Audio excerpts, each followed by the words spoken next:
Good morning students, welcome to the statistics class. I am continuing the lessons of statistics.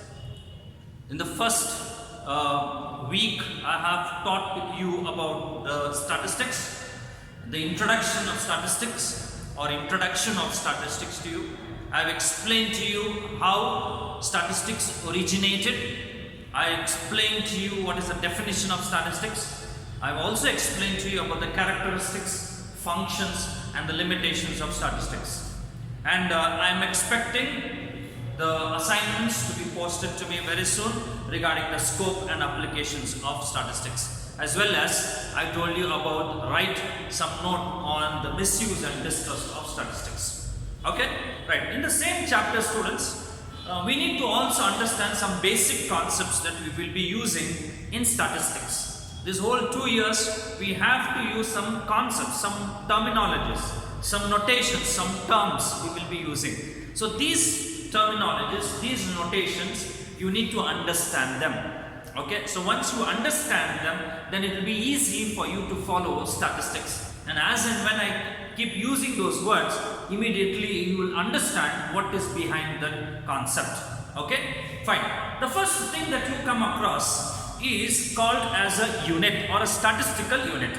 The first terminology or the first word that comes and that we often use in statistics is statistical unit. What is that statistical unit? Or I can call this to be as an individual. Any object, students. Remember, understand this. Any object which has life or which does not have life. Okay? Whose characteristics that we are interested in studying, whose characteristics we statistically study. Like for example, if you speak about a chalk, okay, this is a chalk. This is a non-living thing, student. This is an object. And if I am interested in studying the characteristic of this chalk, what are the characteristics of this chalk that I can study statistically? I can study about the diameter of the chalk. I can study about the weight of the chalk. I can study about the length of the chalk. All these things are the characteristics that I can study. I can also study about the color of the chalk. All these things when I study, then this particular object will be called to me as a statistical unit. Likewise, students, there is a board here. This board also I can take this to be also as a statistical unit. Then there are benches. One bench I can take as a statistical unit. Even I can take an individual also as a statistical unit. Individual, which is a life.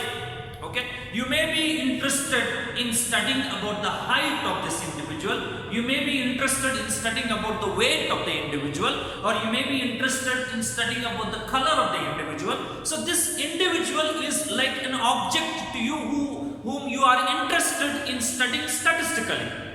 Such object we call that to be as a unit, students. What it is called? As a unit, as an individual or as a statistical unit. Okay. So I repeat, what is statistical unit? Any object whose characteristics statistically we study is called as an statistical unit or simple unit or an individual. Okay. This is the first thing that we study. The second one is the word called population. Population. This is one of the important words that we'll be using in statistics, students. Population. Now what is a population? Now you know what is a unit, right? So there are units, collection of such units, group of such units. Like for example, I have told you about the chalk. Right, one chalk is a unit. Like that, if I have so many chalks with me, you can see these are all the chalks with me. Now these are all what I can call this to be as a population. So these are all I can call them to be as what? Population. Collection of units, totality of units. Totality of units under statistical investigation or under statistical study, they are called as population. Individual we have one, there will be so many individuals around me. I can call this to be as a population of men or population of people, right? Then there is one bench. There are so many benches in the class. This is called as a population of benches. Likewise, we have one fan. If you are interested in studying about a fan, right? It is a unit. Like that, many fans are there. It is a population of fans. Now what do you mean by population? Population means collection of units who we are interested to study statistically. You understand, students? So population are the totality of units under statistical consideration. Totality of units under statistical study are called as population. It can be population of chalks, it can be population of books, it can be population of trees, it can be population of individuals, it can be population of benches, it can be population of windows, population of doors, population of any object. Population means totality of units under statistical consideration. Now there are two types of population, students. There are two types of populations. One is called as finite population and the other one is called as infinite population, students. Number one is called as what? Finite population, and number two is called as infinite population. What is number one? Number one is called as finite. What do you mean by finite? Countable number of units, students. Countable number of units in a group, then it is called as a finite population. In a population where you can count, like for example, you can count the number of books in your bag. Yes, you can count the number of books in your bag. You can also count the number of idlis in your tiffin box, right? You can count the number of benches in a class. Now, these are all what we can call them to be as a finite population. Understood? Finite, countable number. Then the same thing, in opposite way, infinite. What is infinite population? Infinite population speaks about uncountable number of units where we cannot count. Like, for example, grains of the sand. Can we count the grain of the sand? We cannot count. Can we count the hair on your head? Can't. Right? These are what we can call them to be as uncountable or infinite population. And we can specifically say that population of hair is infinite. Population of grains of sand is infinite. Right? These are some examples. Population of stars in the sky is infinite. We cannot explain, we cannot count them. So like that we have. So types of population is finite population and infinite population, students. The third point that we come across is called as sample, students. Sample. Sample is a word which will be often used in statistics, students. Sample. Okay? Because most of the statistical study that we do regarding anything, right, we always take samples, students. Right? Why and what? That all you will come to know later. But what is sample? Sample is a representative portion of the population. It is a representative portion of the population. What does it mean? How? Right? So if I want to explain it to you, right, you need to just imagine yourself that you are going to a sweet shop and you are purchasing a sweet. Okay, imagine yourself that you are going to any particular sweet shop, ABC, some sweet shop nearby, and you have to purchase a sweet, and there are so many, right, varieties of sweets that you can see in that gallery that they keep there. Yes or no? Right? And that too nicely garnished with all dry fruits and all the silver papers, right? It looks, everything is nice. It's huge, everything is huge. Now, which one to choose? Which sweet would be better? Right? You will have a question mark. How it would be? Right? If I take 1 kg or if I take 2 kg and go, and if it doesn't taste good, then my mom or my dad will really, right, scold me. So with that thought, what you will do is, sir, give me a little. You'll ask, yes or no? What does it mean? You are asking for a sample which represent the whole sweet. Some say, for example, you have liked one sweet and you don't know whether it tastes good or no. You will ask the person there to give a little bit of it, little portion of it, and that portion is representing the whole population there. So it is called as a sample. A representative portion of the population is called as a sample. Most of our statistical study is done using samples only, students. Okay. The next word that comes is sample survey.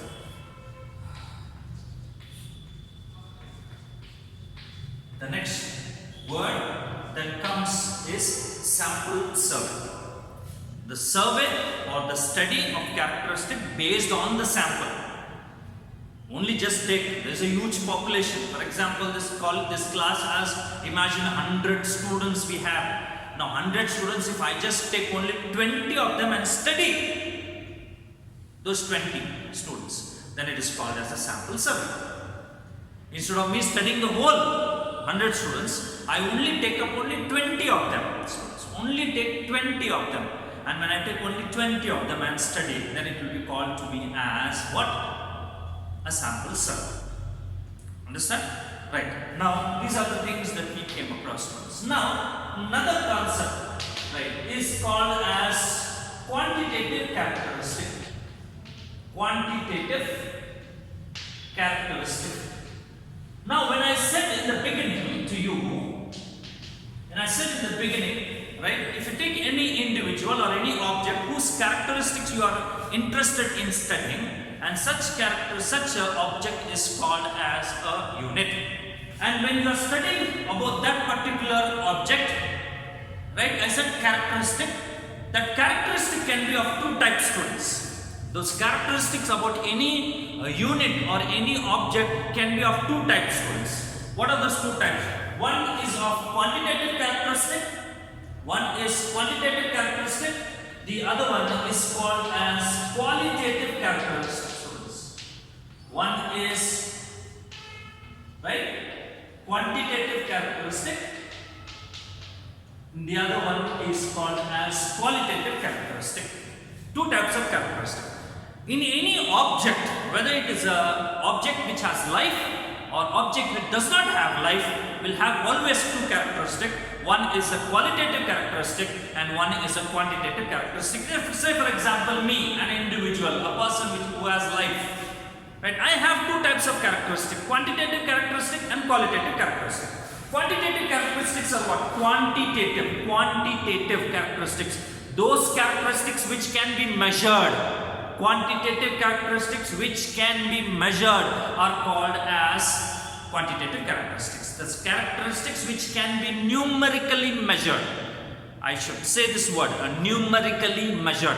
A characteristic which is numerically measurable is called as quantitative characteristic. For example, the height of mind, right? Height, the weight, right? The age. These are all I can express it in numbers, numerically expressed. So that's why they are called as quantitative characteristics. Okay. Some characteristics which cannot be measured numerically, like the color of the skin, the color of the hair, right? And there are about the quality of a mango, whether it is a ripened mango or whether it is an unripe mango, right? We cannot measure them. We can only just say ripe, unripe, good, bad, fair, dark. Like all these kinds of, we can start explaining to them. You understand this? So when we do that way, and that type of a characteristic is called as qualitative characteristic. A characteristic which is not numerically measurable. Mark the word, not numerically measurable. A characteristic which is not numerically measurable is called as qualitative characteristic. Okay? Right. Quantitative characteristic, qualitative characteristic. The next thing comes under is a variable. Very important, students, these are all variable. Now what is this variable? Okay. Now when I speak about the quantitative characteristics, say for example height of an individual. Do you think that every individual, whoever is living now in India or whatever it is, do you think that every individual will have the same height, is having the same height? No, it varies. So, a quantitative characteristic which varies from unit to unit, a quantitative characteristic which varies from individual to individual is called as a variable. A quantitative characteristic which varies from unit to unit. Every unit will be having a different value. Their height varies, their weight varies, their age varies. Okay, these are all the quantitative characteristics which varies from unit to unit. And when this varies from unit to unit, such quantitative characteristic is called as a variable. Height is a variable, students. Weight is a variable, students. Okay? And age is a variable, students.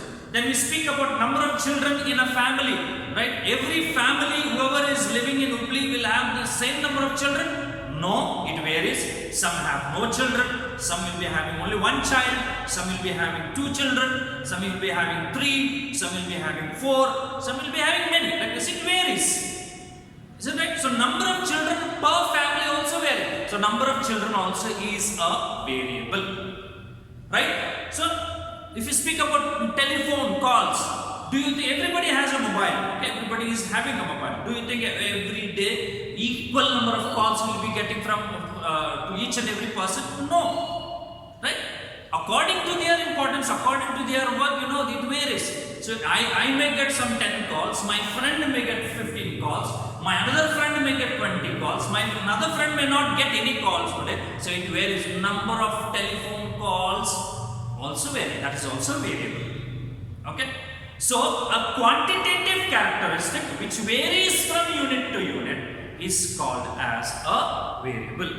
There are two types of variables, students. There are two types of variables. One is called as a discrete variable. Another one is called as continuous variable, students. One is called as a discrete variable and the other one is called a continuous variable. What is a discrete variable?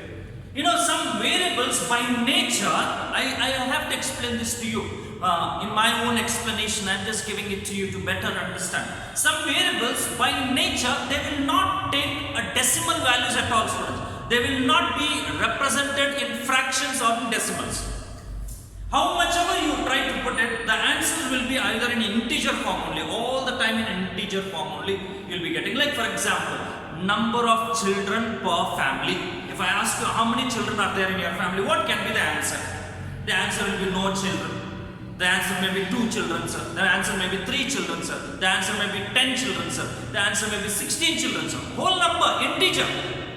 You will never get a fraction answer saying that 2 by 3 children are there, sir. 0.3 children are there. Not get. Yes or no? Yes. You will not get any fraction answers there. Such variables are called as discrete variables. Number of children per couple, number of goals scored by a footballer, number of runs scored by a batsman, is it right? Number of telephone calls, right? You understand? Number of bean pots, right? Number of bean pots, beans in a bean pot. All these things and all are what discrete variable. Now what is a continuous variable? These variables, what by things we can express them in decimals also. Like for example, height. Height of a person, we express in decimals? Yes. We can say 5.7, 5.8, 6.2 feet, 7.2 feet. All these explanations we can put it in terms of decimals. Such variables are called as continuous variables. Okay? So what is discrete? What are discrete variables? What are continuous variables? You got to know it? Fine. The next, after variable comes an attribute. An attribute. What is an attribute? When you learn a variable will be varying, right? A quantitative characteristic varying from unit to unit. Now think about qualitative characteristics, students. Qualitative characteristic, for example, the color, the intelligence, right? Do you think that everyone are intelligent? Everyone will be having the same color what I am having? No, it varies. Color also varies. So that means a qualitative characteristic which varies from unit to unit is called as an attribute. Okay? A qualitative characteristic which varies from unit to unit is called as an attribute. Like I said, the color of the skin, the color of the eye, it may be the intelligence, IQ of a child, right? All this, the sharpness of the picture, all these kind of things that we can put it in words only, and it varies from unit to unit, it varies from individual to individual. So that is why it is called as an attribute. Okay? So I hope you got these terms right. Then we have something called as nominal scale, students. Nominal scale. Nominal scale.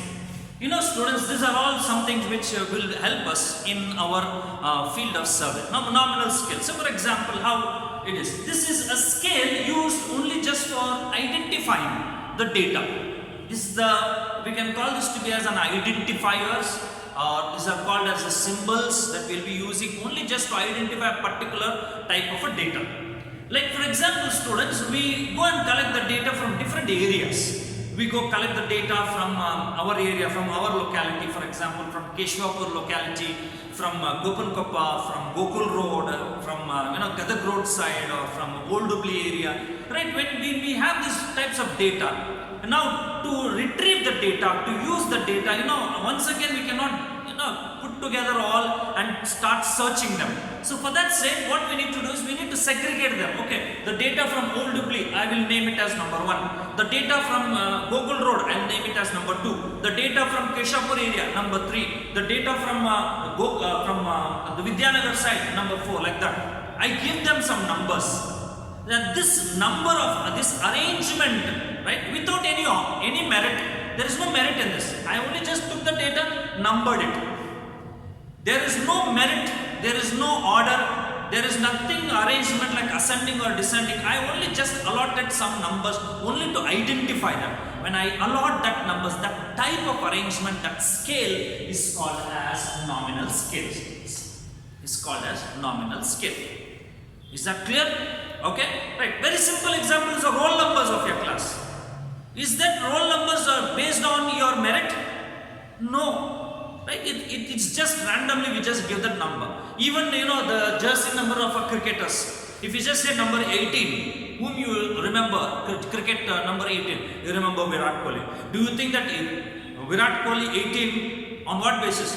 Because he is 18-year-old, or he hits 18 runs, or he was born on 18th? No, it's just a number given to him. It's just a number given to him, only to identify. Number 7, MS Dhoni. What does it indicate to him? It's only a just, he by himself chose that number 7. 7 represents his birthday, so he says as 7. But it doesn't mean that all the time he goes in 7th position and he hit only 7 runs. No, it doesn't represent any of it. It only just identifies. So like that, when we give some data, some numbers like that, then it will be called as a nominal scale. At the same time, students, there is some scale which is called as ordinal scale. Ordinal scale. What does it mean? It means that you collect the data, group the data, and when you give the data according to its merit, like for example, you collect the data about the literacy, education level in a village. You find there are people who have studied only up to 7th standard.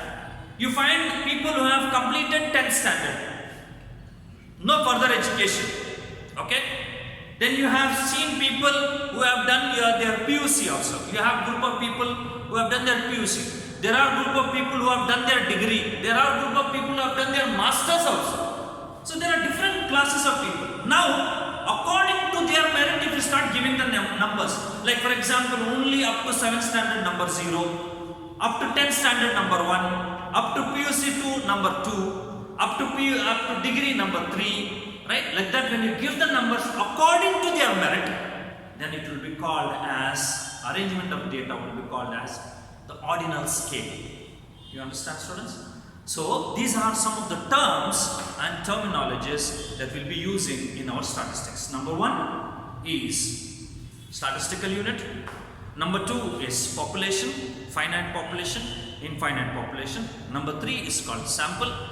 Number 4, sample survey. Number 5, quantitative characteristic. Number 6, qualitative characteristic. Number 7, variable, discrete and continuous. Number 8 is attribute. Number 9 is nominal scale. And number 10 is ordinal scale. I hope you have understood, students. With this, the first chapter ends, students. Then we can go on studying the second chapter in the next class. Thank you.